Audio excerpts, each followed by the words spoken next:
As Sam just said, we are recording this webinar as we do all our monthly webinars. So I'm Barbara Ann Murphy and I'm Chief Executive of Enniscorthy International Forum. And this afternoon we will have the usual format. Scott Foster will be talking to our guests, but our guests this afternoon are Stephen O'Shea from Cairn Homes. He's an architect with 25 years experience. His career has taken a late turn towards sustainability. He now works for Cairn, one of the largest home builders in Ireland, as their head of sustainable construction, helping them to set and implement their ambitious sustainability strategies.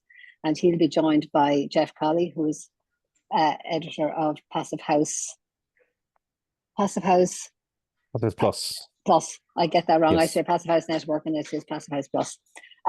So that's who we have here today. Just to remind everyone, keep your mics muted while the presentation is going on. If you have a question at any point, raise your hand. Scott will be asking questions after the presentation, and he will always give way to people who are in the audience who want to ask questions. So without further ado, I'm going to hand over to Stephen and Jeff. So everyone mute. Thank you. Go ahead. Thanks, Barbara. And Stephen, do you want to launch into it? And as I think the way we've discussed doing this is get Stephen to give a presentation and have me come in and trip him up, basically. Okay, all right. That's called being forewarned. Okay, you can see my screen there. Yeah, all right, yeah. So, hi everyone. Stephen O'Shea, as Barbara said, I'm the head of sustainable construction and reporting for Cairn Homes here in Ireland. We are, a good-sized home builder. We're due to build somewhere around 2,000 units this year. And Cairn have very ambitious sustainability, they're very ambitious in the field of sustainability. And one of our recent initiatives is in getting into Passive House in a fairly significant way in terms of our output and the units that we're building. We recently launched a position paper, and I'll provide a link to that at the end of the presentation. And really today, I just want to talk through what has led us to this point. Passive House is not the only thing that Cairn is looking at. You know, we are obviously looking closely at the embodied carbon of the homes we build. We're looking at biodiversity in a very deep way. We're targeting biodiversity net gain on a majority of our sites. Today I'll be focusing on Passive House, but I'd be happy to come back and to discuss any other aspects of what it is that we're doing at a future date. So, if I can get my screen to cooperate. Yeah, and it's for reference. I assisted Stephen in putting the position paper that we will link to together. Should I launch a little bit, Stephen, into kind of how we came to work on this, or is there any? Yeah, if you don't mind. I met Stephen first in July last year at an Irish Green Building Council, and we're both ambassadors on the World Green Building Council's Building Life campaign. And I had been talking a few years prior to that to a colleague of his, Donald Thornton, who called me out of the blue asking about Passive House, and I thought it was very strange that a big house builder, I mean, Stephen won't say this, but for context, Cairn, according to Good Bodies, were the largest house builder in Ireland last year, building approximately 8.1% of new homes that year. And I think the largest house builder in Ireland over the last 5 years on average. So kind of I was a bit startled by the fact that they were taking an interest, given my preconceived notions about developers. Well-earned preconceived notions about developers, I should say. They ended up coming when Stephen was appointed to the company we were 2022. You joined, isn't that right? Yeah. taking an interest in Passive House, you know, kind of scoping it out a bit more and looking at some pilot projects. And between the jigs and the reels, I had done a TEDx talk on Passive House to kind of try and explain the benefits, explain the why of it, rather than getting lost in the nerdy technical details of kilowatt hours and cubic meters square per hour, or their air changes per hour, 50 pascals, and all the normal nerdy stuff that we talk about. And try and communicate it in ways that would make it meaningful to normal people, focus on the outcomes, focus on the benefits. And that Stephen asked me to give a kind of a corporate version of that talk to their senior leadership team. We did that. I just set up a consultancy called Zero Ambitions Partners with Dan Hyde and Alex Blond, a couple of colleagues. And Dan helped me with the presentation, and we ended up then working on a position paper with Karen, which was extraordinary. I mean, as I say, I've been very cynical with good reason about developers, but I think what Karen are doing is of enormous significance in an Irish context and beyond, I would say. You know, I think internationally as well, to have an example of a developer engaging with Passive House in the way that Karen are doing is phenomenal. So I'll shut up now. Sorry. Okay, thanks, Jeff. The checks in the post. So just to get into it, you know, this is our why. This is, you know, we've written this position paper to set out our reasons for going down the Passive House route, and further to, you know, to set out the reasons why we think everybody should. So, oh, come on, slide, do your thing.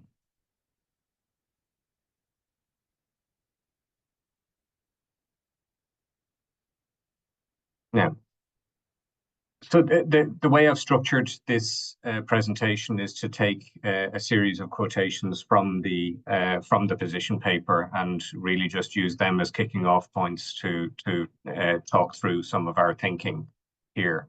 The image that you're looking at is the first scheme that we've launched. So we haven't done this in a small way. We haven't done a small pilot project. We haven't done, you know, one single unit in the, you know, tucked away at the back of a housing development. We've jumped straight in. This is Piper Square, which is 590 apartments, very high density scheme on the kind of northern fringe of Dublin City. The entire development is social and affordable housing. It will be purchased by what's called an approved housing body here in Ireland. So they're a not-for-profit landlord whose mission is to make housing available to people who are struggling to get on the housing ladder themselves. So the first quote here is from our CEO, Michael Stanley, and you know, Passive House has this image, or has always had this image, I think, of being for very committed clients with relatively deep pockets and probably their own land on which to build. And they put a lot of time and money and emotional energy into building these very bespoke, often beautiful and very high-performing homes. And you know, there's absolutely nothing wrong with that, and it's an ambition that or an aspiration that a lot of us would have, but it's not exactly the definition of sustainability. It doesn't answer the problems that we're seeing in this country with the housing crisis that we're experiencing, or the housing shortage. It doesn't do anything for those without such means and without such land available to them.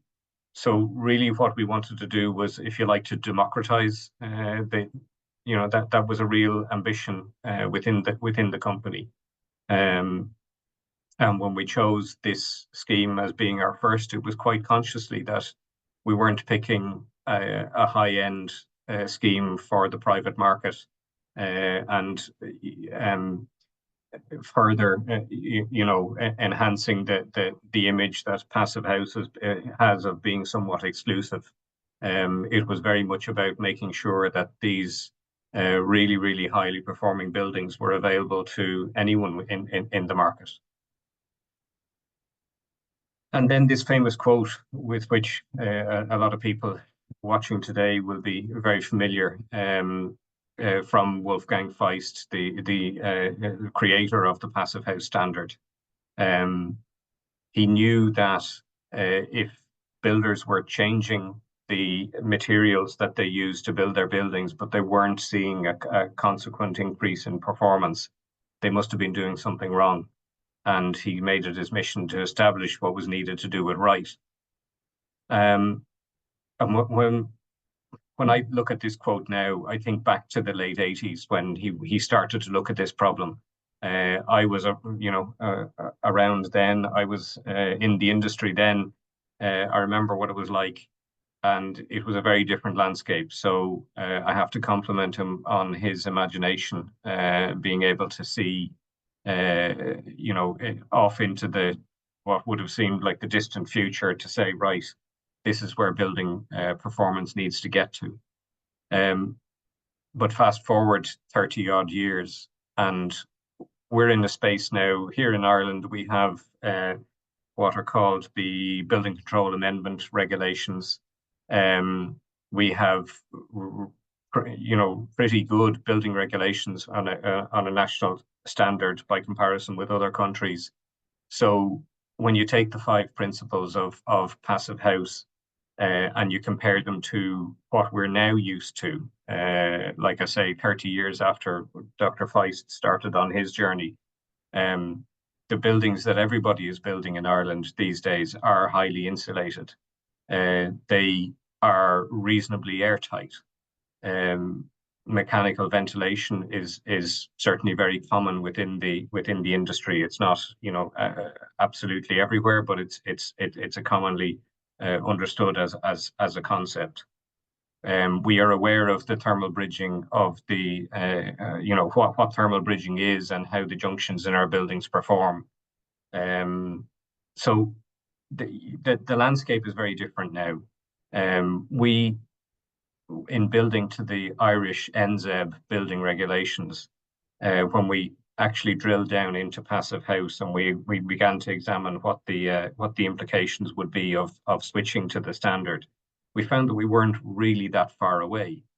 Even in terms of air tightness, which is the one that had everybody very nervous at the start, we did a full building air tightness test on a block of apartments that had recently been completed with no thought of Passive House at all.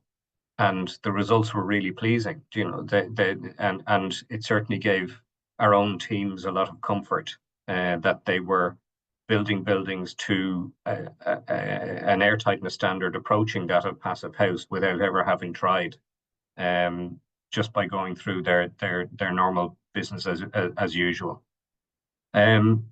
So we found that the gap wasn't that great in terms of what our normal building methodology was and the materials that we were using were. And so the mantra kind of became in the company that we were using all the same ingredients for our buildings. We were just going to learn a different recipe, and we were going to put them together in a slightly different way to get a different outcome. And because we're a PLC and we report our carbon footprint to the market on an annual basis, we're probably we were forced to be a little bit ahead of the curve in terms of examining really closely what we were doing and what our output was. And what we found was that our scope 3 emissions over, I won't go down a rabbit hole of explaining scopes 1, 2, and 3, but I don't actually think there's a problem with that, Stephen. Okay. Because we'll have the time, and I think you don't, I think there's a real value in it. It's a subject that very few people understand, and it's one of these subjects that's going to come from outside of the corporate world. I mean, it's going to come from almost total obscurity towards kind of becoming essential very quickly. Okay. Right, briefly then, and I apologize that my slide doesn't doesn't help me That's explain okay. this at all. It's my fault. This is me tripping you up. This is what I said at the start. I'm just trying to make you look bad, Stephen. Yeah.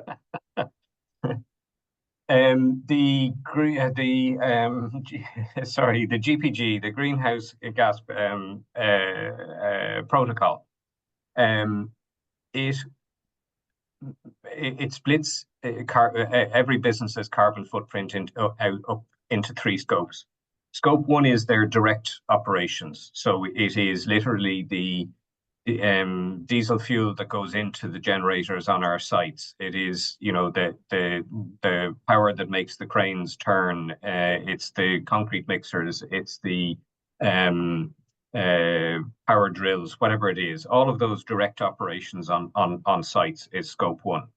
Scope two is in purchased power.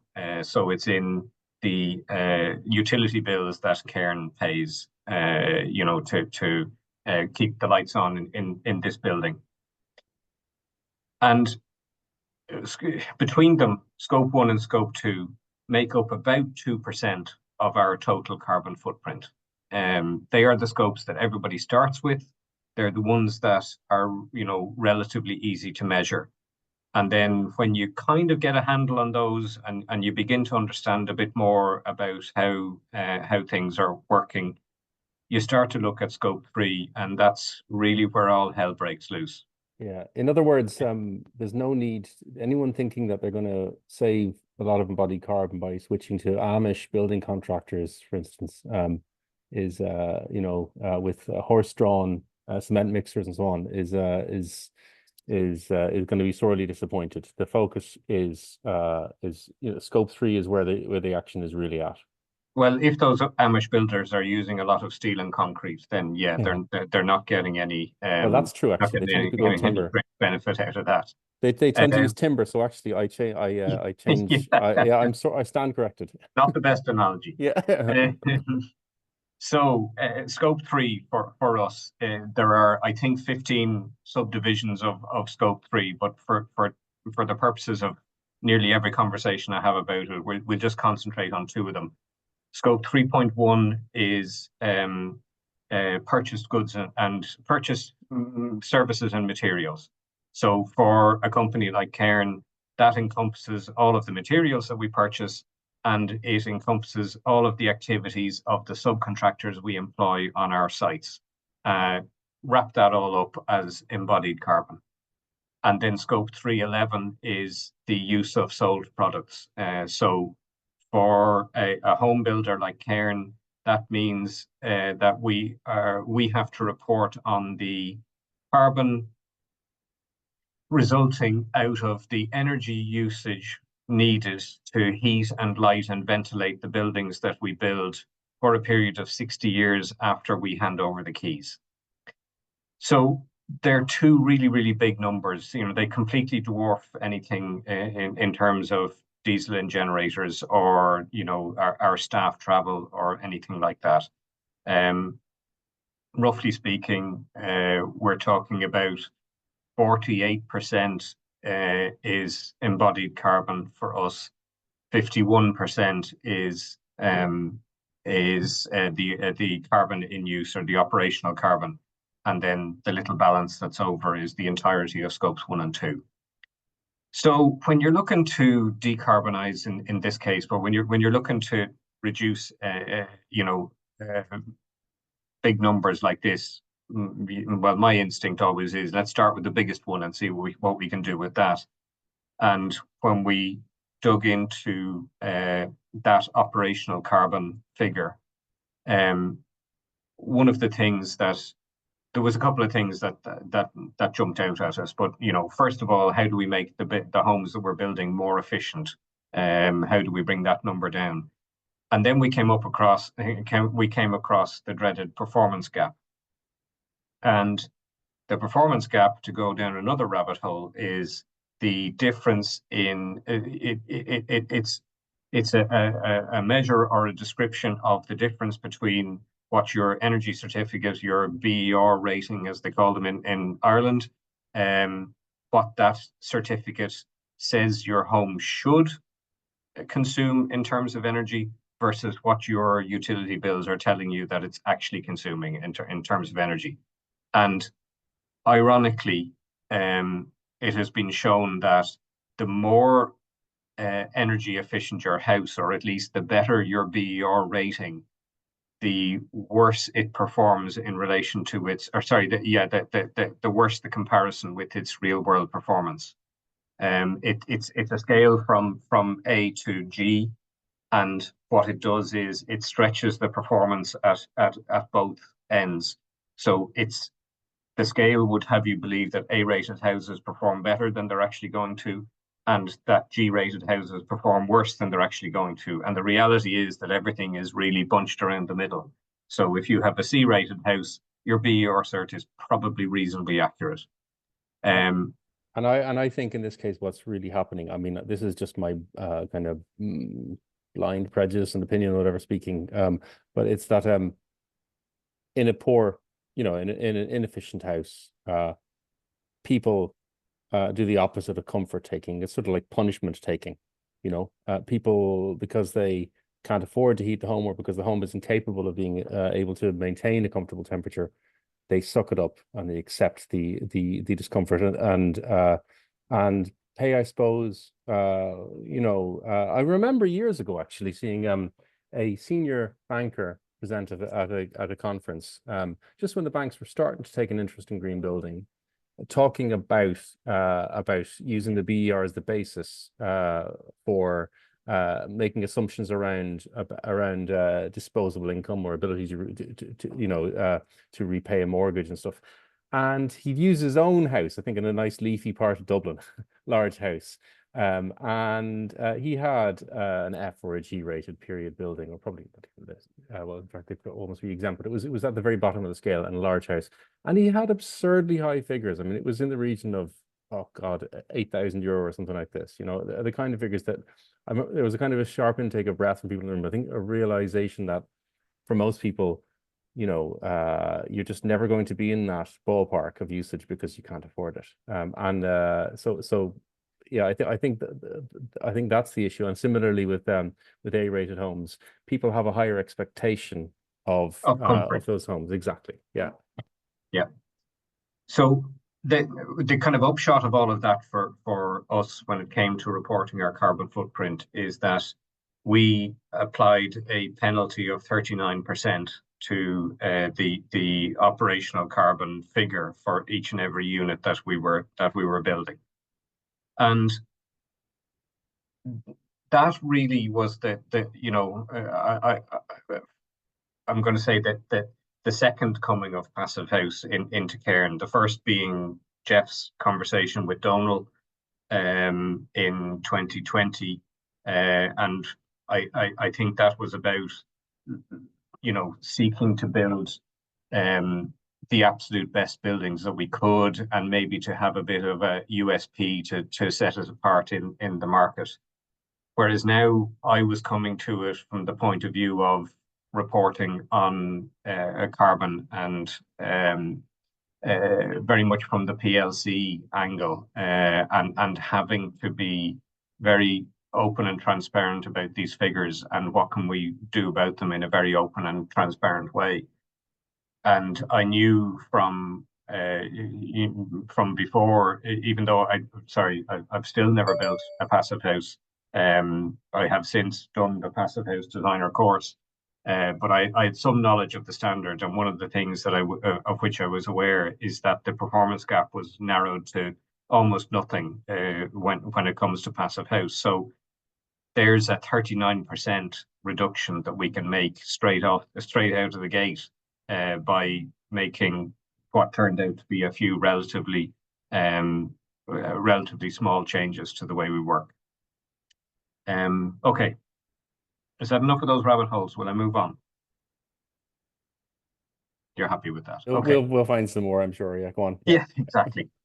So the next quote is from someone from whom you've already heard a good bit already today. I like this quote because it allows me to talk about how proud I am of my colleagues and everybody who's working on these schemes. This is the ultimate in high performance building, and we are doing it really, really, really quickly and at a really large scale and for the first time.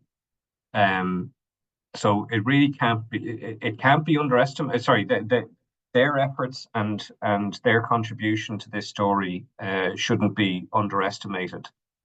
But I would also flip that round and say that if we can do it in this way, at this pace, at this scale, then we would like it to be a bit of a lesson and a bit of a call to arms and maybe a bit of comfort for the rest of the industry. We haven't been quietly working away for, 2, 3, 4, 5 years, honing and perfecting all of our systems and all of our operations to now explode onto the scene. This is literally the first building, first passive house building that nearly anyone in the company has ever worked on. So there's a lot of very sharp minds, very concentrated on everything that we're doing, but there aren't years of experience here. We really haven't laid things easy on ourselves, and we're doing it this way, or we're doing it we're making this jump to passive house precisely because there is no next level.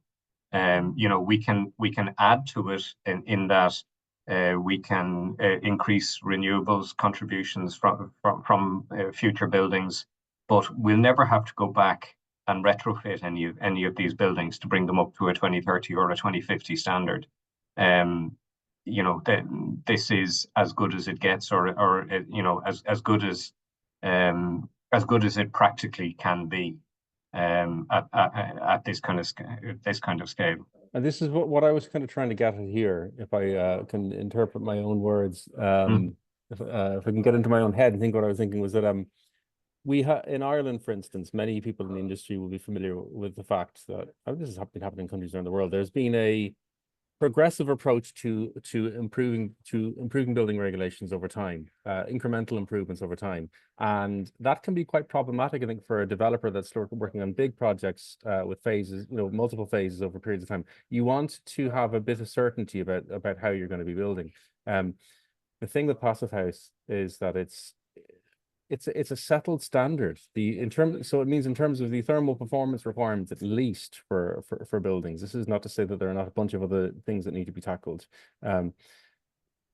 Once you make this shift, it's the final time that you're going to need to make that change. And I think that's a very strange thing for people to get their heads around. That they're not going to have another version of say Part L of the building regulations as we have here with a ratcheting up of standards. You just keep on doing it this way, and the only thing that I suppose can change is in terms of thermal performance is perhaps as we we follow the examples of the likes of Emma Osmondson with her colleagues when she was at Exeter Council in trying to design to say 2080 extreme climate change weather files. There's those variables to consider, but basically this is it.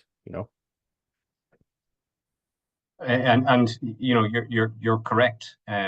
We didn't want, well, I certainly didn't want us to have to make a change and then make another change and then make another change. If we're going to go through the change process, which is painful, it is difficult, it is involved, let's just do it once and make it really count. So that was definitely part of the thinking. And so far, the level of engagement has been fantastic. Great to see. So come back then to the other side of the why, because there's two real drivers for Cairn here. I've talked about carbon, and that is a real driver. But I think if that was the only driver, I'm not sure that we would be tackling this at the pace and the scale that we're talking about now. I think we could be looking at it from a pilot project point of view, and it might be a bit nerdy and a bit interesting and so on and so forth. But when you look at the other side of Passive House, when you look at the customer experience of Passive House, that's really a much more compelling argument, and it certainly was for us. So this image is of a scheme called Goldsmith Street in Norwich in the UK, and it's the first Passive House scheme and the first social housing scheme to win the Sterling Prize for Architecture in the UK, which is kind of the Oscars in that field.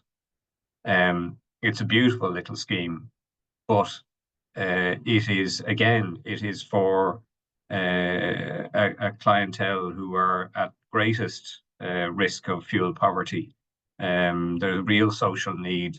There are health issues. There's issues with aging. There's certainly issues with poverty, and really they're all being catered to by the Passive House standard itself. And what I really love about that quotation is the word "actually," because I think you can hear there's a sort of an amazement in that resident's voice there. They've actually saved for things, and those sort of impacts can be really life-changing. And that was that's the reason that we are tackling this, and we've chosen the schemes that we have. We're on site now with 4 schemes, which are all of mixed tenure. So there's social, there's affordable, there's cost rental, there's different tenure models within them. But what there isn't is high end, very expensive homes for private sale. We haven't gone into that market yet, although that is coming down the line. We've chosen to go and service a market, for whom these benefits are going to be really profound.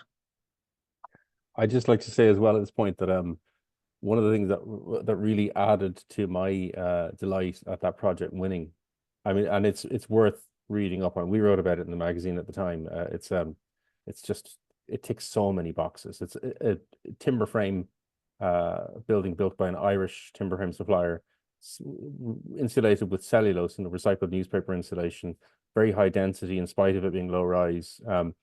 It's a wonderful project in so many regards, but it was up against a project, without being unkind, up against a project with another kind of notionally green project, which is probably a beautiful piece of architecture, but it's an example of what I won't mention specifics. You can find it out if you look up the Sterling Prize shortlist for that year. It's a classic example of what I'd call dinner party sustainability. A large one-off house in Eton, of all places, as if you couldn't signpost it more obvious than that. With some built out of lovely kind of natural materials, and you could see from looking at it that to me it was kind of sustainability for the haves who want to kind of make an argument, who want to be able to talk about the wonderful things they're doing, rather than something that and maybe there's value. I don't want to be unkind. There probably is a lot of value in what they were doing, but with this project, it's addressing a housing need. It's doing a lot in terms of embodied carbon, and it's solving the operational energy related issue. And it was wonderful. The first Passive House project and the first social housing project to ever be even shortlisted for the Sterling Prize, never mind win it. So it's a wonderful achievement. Yeah, it is. It's a fabulous scheme. I was just going to come in wanting to let Stephen get through the final presentation so we can get some Q&A from the audience. But why don't you go ahead, Stephen? I think you've got a presentation. Okay, I'll be as quick as I can. So these are the 4 schemes that we are on site with at the moment. So the total is just over 1,750 units. And they're all coming out of the ground rapidly. We should have the first handovers to residents by the end of next year, with all 4 schemes then being completed the following year. And we've been making a lot of noise about this. And obviously partly it is to do with blowing our own trumpet, or at least not being shy about telling people about what it is that we're doing. But honestly, more than that, we want to spread the word. We want others to copy what we're doing. We want others to go down this route. We are very keen to say to people, we're very serious about this. We're all in on this. Here's the scale at which we're doing it. And we think, and we're being very open about our reasons and our reasoning, and saying we think that this logic will apply to you too. And one of the things that we did earlier in the year was we invited other developers, other house builders and developers to our site in Seven Mills. This is our largest scheme that's on site at the moment. It will be home to about 25,000 people by the time it's complete, sometime in the next decade. It's not all passive, but a substantial amount of it will be. We had started this before the decision was made to go, but if you don't mind, Scott, I'll just play this very short video and then we'll wrap up.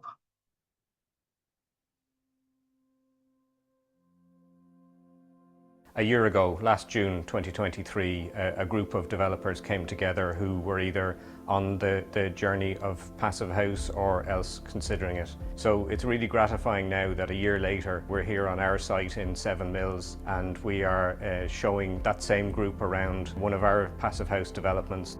It was a pleasure to be welcomed here today to Cairns site to see how far they are on their Passive House journey. It was a real inspiration. There's a real sense of learning and pride amongst their team and what they're achieving here. It was quite a journey for a small association to have a look and see, well, what would it look like for Passive House at scale in Ireland? And we're here today and we're looking at it.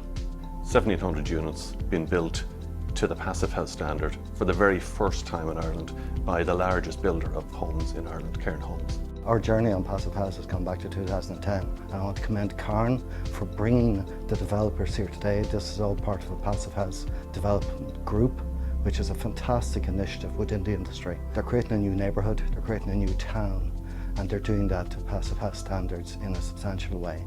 That's going to bring the industry forward. It's going to bring the entire equitable nature of energy use in this country forward.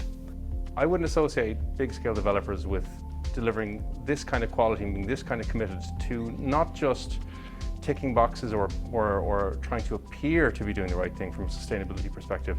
There's a real commitment to genuinely build quality, sustainable homes, and I think that is just astonishing. Certainly at the session here this morning, we were listening to various different actors, various different experts in Cairn about this project, and it gave a great sense, I suppose, of confidence to people that have been at this for a long time, that these guys know what they're at, and what they will end up with is a fabulous scheme that just changes the lives of ordinary people living in their homes. Anytime we start any new project, we need to invest. We have to think about the first projects from an R&D and an innovation point of view and park those costs as those. And then as the productivity and it becomes the norm within organisations, it's at that point that the cost becomes neutral and passive houses can be delivered as cost effective as NZ houses are currently. From a thermal performance perspective, once you go to Passive House, there is no next level. Builders who go to this level are never going to need to change again. The investment you put in now will stand to you for the rest of your career. It's great to think that with the rest of this group on our side, that we can lead the industry towards the wide-scale adoption of this. We have the capability between the lot of us of making a difference at a national scale.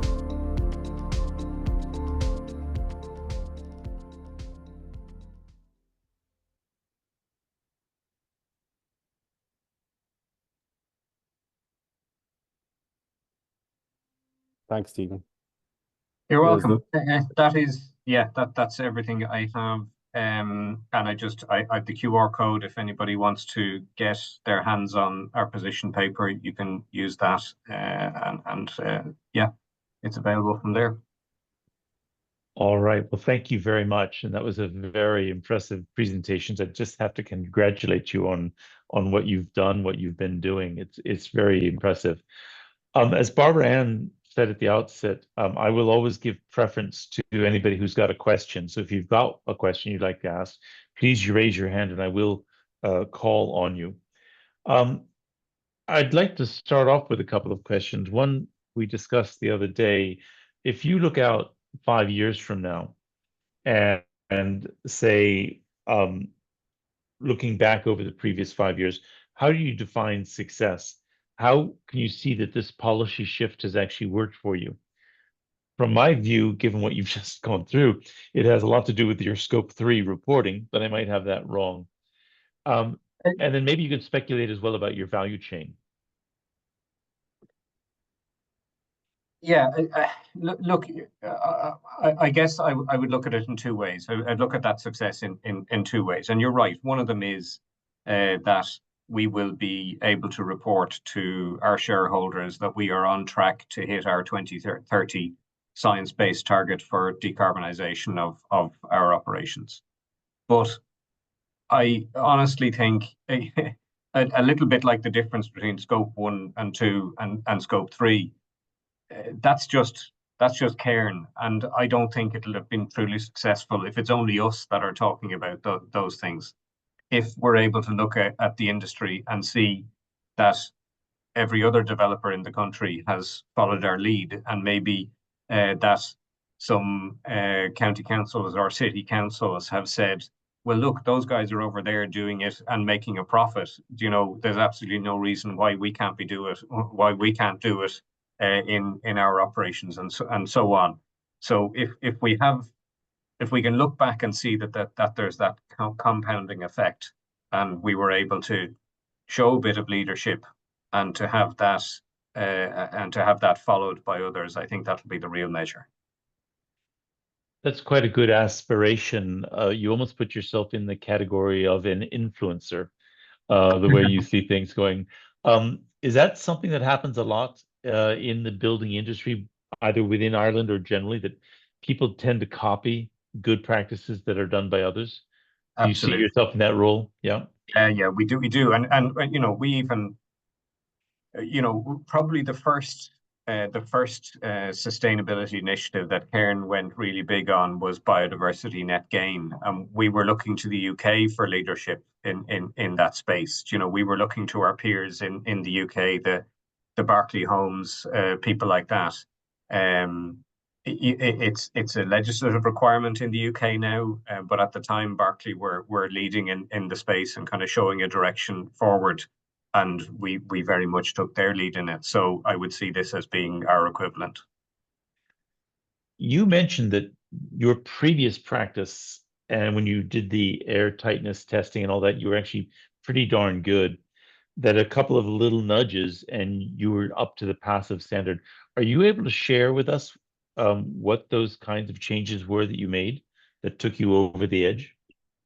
Well, so okay, the really obvious one is triple glazed windows. You know, we generally have used double glazed windows as a standard, but we've gone to triple glazed. On the air tightness, it's about small details in that building. They narrowed it down to the main air leakage points within that building were the AOVs, the automatic opening vents at the top of the building in the event of a fire that you're ventilating, that those units weren't as airtight as maybe they could be. You know, we've always used mechanical ventilation in our apartments, but now we're using mechanical ventilation with heat recovery. So it's just small changes in specification or in practice, and if you do them all right and you take care of your process and so on and so forth, you end up with markedly different results. You probably know one of our members is Tommaso Leary, and he took me when I was with the UN to his workshop. It was simply a matter of how you put the duct tape on as to whether or not you were successful. So it really is very fine detail and perfect construction techniques. Yeah, but Yeah. but hopefully better products than duct tape. Oh, well, yeah. No, it's actually, it's a funny one, Scott, because Tomas has a story about this. He obviously built the first passive house in Ireland in 2004, and he passed his airtightness test. And many years later, I believe there was a localized kind of problem. I think there was some condensation issues even in one of the rooms, and he got Gavin O'Shea, one of the most expert airtightness testers in the country, around to do a second test, and it failed the airtightness test. And they went around with a smoke pencil and found where the problem was occurring, and they peeled back the wall, and there was duct tape. The guys had run out of the proper stuff, but so this other tape held its adhesion for a period of time, but eventually lost it. So it was, it was just a red rag to a bull when you mentioned a specific term. That's all right. Well, I like calling on bulls. Yeah. We did. Sorry, we had a funny incident that I just heard about this week. So that scheme that I was showing you, the first one that we've done, one of the guys on site there had made up this template for a flange to put around ventilation ducts to get the air tightness just right, and he had some of the representatives from the other schemes that we're doing, from the other three schemes, and they were showing them around the site, and he was showing them his little template flange and so on and so forth. And then when they had all left and he went to go back to his day job, he found that the flange had mysteriously disappeared. They'd obviously decided it was too good not to copy, you know. Yeah. We have dealt with some of the housing administration folks up in Dublin, and they were very proud to have pushed the NZEB standard, and it was a big leap forward for them. But we just heard in California that in Brussels, they actually went full passive right off the bat, instead of doing it step by step in a staccato way, which is hard on the industry to retool and relearn and constantly incrementally moving. If what you've described is relatively modest changes in how you do your business takes you to that standard, can't we get Dublin to put that into the regulation? Is that too far a bridge? I think Jeff has more experience than in this than I do. My own view is that all that needs to be done is to set a performance target. And if you set the performance target to at or near passive house levels, you don't need to instruct anyone to build to the passive house standard. I think they'll very quickly realize that it's the best way to build to that standard. I did, with I don't know, no little arrogance or whatever, I did think that I could come up with a better way of doing it about 5 years ago, and failed miserably. So I've really come to respect the rigor of the standard, but B, the simplicity. It's really not that difficult. It has a much more fearsome reputation than it deserves. So yeah, in short, I think you should be rather than so the way the building regulations are kind of set up at the moment is you do these same steps over and over and over again, and the result will take care of itself. Whereas if you start at the result and you say you must achieve this performance standard, you figure out how to do it, then I don't know. That's the way I would approach it, I think. Yeah, I would That's say a theme that came up. That's a theme that came up in California again and again and again, that people want outcomes based, they want principles based, as opposed to the prescriptive approach. Jeff? I think the problem is as somebody who has been part of the process of building regulations changes in Ireland over the last 20 years. It's a political process as much as anything else, with a lot of stakeholder engagement and so on, and a government department that is concerned about how the industry will respond to proposed changes, concerned about pushing people towards a particular approach, and I think what I would say is different this time is that when you have when you have the biggest builder in the country voluntarily doing this, that has to change the tone of the conversation, Right. and it has to create more of an opening. So if we've ever got a chance of getting it accepted, you know, as a de facto way of complying or whatever, then I think now is the chance. But I do think what Stephen's saying, you know, is the right approach. Focus on the outcome, focused on the performance levels, and then allow people flexibility, provided it's not just calculated. That you're talking about, you know, Measured, providing yeah. actual evidence that it really is working. You know. Yeah. I'm going to want to come back on the lead question that we've discussed before, but I see Bob has his hand up, and I want to turn it over to you, Bob. Just something, excuse me, just something brief. This whole development strikes me as historic. I've heard of some big scale stuff starting to go on in New York. I know of some big scale stuff, or big-ish scale stuff, starting to go on in Massachusetts. But this is all the very first wave of serious building providers. One's tempted to say mammoth building providers, stepping into this with both feet and making it their common standard. That, so far, with a few minor exceptions, that hasn't happened before. So, love to get find a way to get your story on the communication networks, because now and then I'll get out of your hair, but you are demonstrating that something is possible that overwhelmingly people think is not actually possible, which is to standardize or to routinize this kind of building for the masses. So congratulations. We need to talk more. We certainly want to find ways to learn your story more deeply and communicate it, including, I'd say we ought to do something with a video we're making right here to get it out to a broader audience. One of the things we intend to do is, in fact, take this story to the Global Alliance for Buildings and Construction, which is the big umbrella organization under UNEP, and that's a directly targeted area. I think we've got 3 minutes left, so I'm going to get my question out, and you need to give it back the answer in like 2 minutes. The LEED standard, the high performance buildings, passive, etc. It seems that there's a lot of certification schemes that don't actually deliver on carbon performance and energy performance because there's too many different measures that are being traded off. How would you address that? I'll maybe ask Stephen first, and I know Jeff, you love this question, so you'll get the last word on it.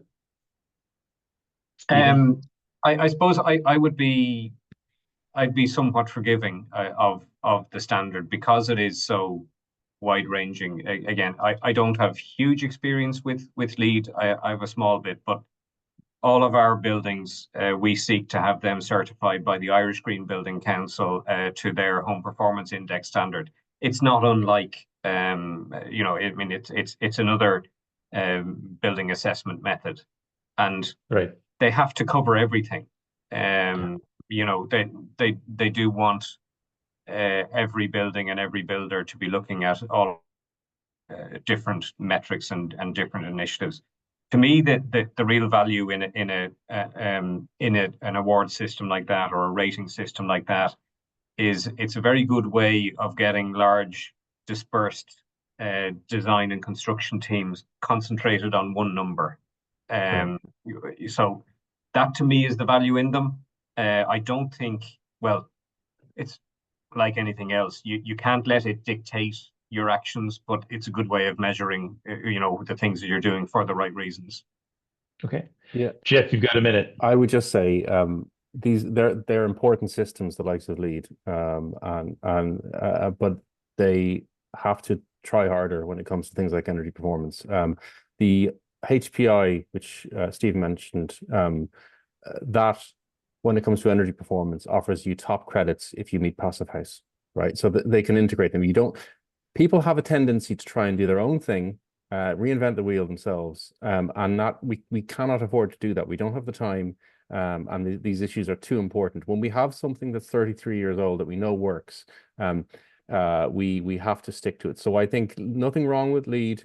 It's unfortunate that I would say the most important element of all in terms of green building, energy performance, has been found to be wanting in it. But look, LEED plus Passive House, nothing. Who could object? Okay, good. I'd like to thank you all for your time and your presentation. As we've mentioned, this will be posted on our website, and that's where we get most of the audience looking at it. So it's very useful to have this back and forth. Barbara Ann, I will stop talking and turn it to you for close. Thanks very much, Scott, and I want to thank Stephen and Jeff as well for very, very interesting presentation, and hopefully we'll have more people who will come on and watch it online as we usually do. I want to just tell you all, it has been recorded, it will be shared, and it might not be till early next week because I'm out of the country and I have to get it sorted to do that. Our next webinar is on it's the second Wednesday in November, which is the 13th of November. It will be again at 4 p.m. Irish time, and it will be for 1 hour. And I think we'll be switching back to someone from the other side of the Atlantic to present for then. So hopefully we'll see you in November on the 13th. And if you want to present any of our webinars, please do let us know. Just get in contact with me. You have my email or you have my number. And lovely to see you today. Thank you. Stay safe. Thank you, Stephen. Thank you, Jeff. Thank you. Thanks. Bye. Thanks. Bye. Bye, everyone. Bye.